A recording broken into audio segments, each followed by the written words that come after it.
ఓం గురుభ్యో నమః. ప్రస్తుతం కాలం మారినప్పటికీ ప్రేమ వివాహంలో ఇంకా కొన్ని ఆటంకాలు ఎదురవుతూనే ఉంటాయి. ఈ రోజు మనం అలాంటి చర్యలనే మీకు చెప్పబోతున్నాం. పాయింట్: ఈ రోజు నుంచి మీరు వాటిని ప్రయత్నిస్తే అన్ని సమస్యలను ఒక్కొక్కటిగా తొలగించుకోవచ్చు. అవేంటో ఇప్పుడు చూద్దాం.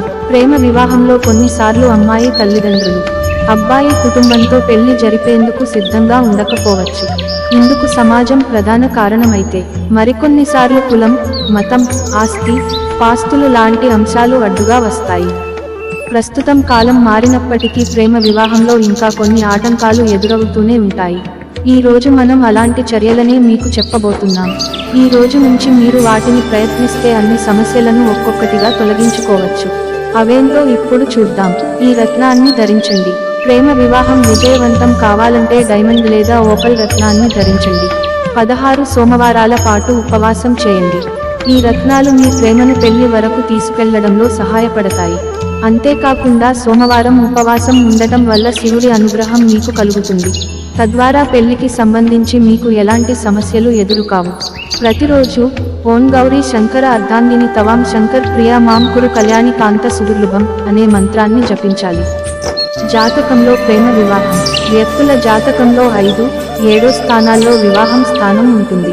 5వ ఇంటికి అధిపతి చంద్రుడు, 7వ పాదానికి అధిపతి సప్తముడు. ఈ యోగం ఏర్పడినప్పుడు ప్రేమ వివాహం జరుగుతుంది. ఇందుకోసం మీరు 5వ స్థానానికి అధిపతి అయిన చంద్రుడిని సంతృప్తి పరచేందుకు ముత్యాలు ధరించాలి. ఇలా చేయడం ద్వారా జాతకం సక్రమంగా మారి ప్రేమ వివాహం జరుగుతుంది. ఫలితంగా మీ కోరిక నెరవేరుతుంది. ఓం గురుభ్యో నమః. ప్రస్తుతం కాలం మారినప్పటికీ ప్రేమ వివాహంలో ఇంకా కొన్ని ఆటంకాలు ఎదురవుతూనే ఉంటాయి. ఈ రోజు మనం అలాంటి చర్యలనే మీకు చెప్పబోతున్నాం. పాయింట్: ఈ రోజు నుంచి మీరు వాటిని ప్రయత్నిస్తే అన్ని సమస్యలను ఒక్కొక్కటిగా తొలగించుకోవచ్చు. అవేంటో ఇప్పుడు చూద్దాం. ప్రేమ వివాహంలో కొన్నిసార్లు అమ్మాయి తల్లిదండ్రులు అబ్బాయి కుటుంబంతో పెళ్లి జరిపేందుకు సిద్ధంగా ఉండకపోవచ్చు.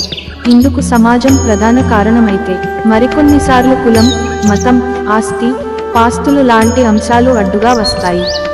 ప్రస్తుతం కాలం మారినప్పటికీ ప్రేమ వివాహంలో ఇంకా కొన్ని ఆటంకాలు ఎదురవుతూనే ఉంటాయి. ఈ రోజు మనం అలాంటి చర్యలనే మీకు చెప్పబోతున్నాం. ఈ రోజు నుంచి మీరు వాటిని ప్రయత్నిస్తే అన్ని సమస్యలను ఒక్కొక్కటిగా తొలగించుకోవచ్చు. అవేంటో ఇప్పుడు చూద్దాం. ఈ రత్నాన్ని ధరించండి. ప్రేమ వివాహం విజయవంతం కావాలంటే డైమండ్ లేదా ఓపల్ రత్నాన్ని ధరించండి. 16 సోమవారాల పాటు ఉపవాసం చేయండి. ఈ రత్నాలు మీ ప్రేమను పెళ్లి వరకు తీసుకెళ్లడంలో సహాయపడతాయి. అంతేకాకుండా సోమవారం ఉపవాసం ఉండటం వల్ల శివుడి అనుగ్రహం మీకు కలుగుతుంది. తద్వారా పెళ్లికి సంబంధించి మీకు ఎలాంటి సమస్యలు ఎదురుకావు. ప్రతిరోజు ఓం గౌరీ శంకర అర్ధాంగిని తవాం శంకర్ ప్రియా మాం కురు కళ్యాణి కాంత సుదుర్లభం అనే మంత్రాన్ని జపించాలి. జాతకంలో ప్రేమ వివాహం. వ్యక్తుల జాతకంలో 5, 7 స్థానాల్లో వివాహం స్థానం ఉంటుంది. 5వ ఇంటికి అధిపతి చంద్రుడు, 7వ పాదానికి అధిపతి సప్తముడు. ఈ యోగం ఏర్పడినప్పుడు ప్రేమ వివాహం జరుగుతుంది. ఇందుకోసం మీరు 5వ స్థానానికి అధిపతి అయిన చంద్రుడిని సంతృప్తి పరచేందుకు ముత్యాలు ధరించాలి. ఇలా చేయడం ద్వారా జాతకం సక్రమంగా మారి ప్రేమ వివాహం జరుగుతుంది. ఫలితంగా మీ కోరిక నెరవేరుతుంది.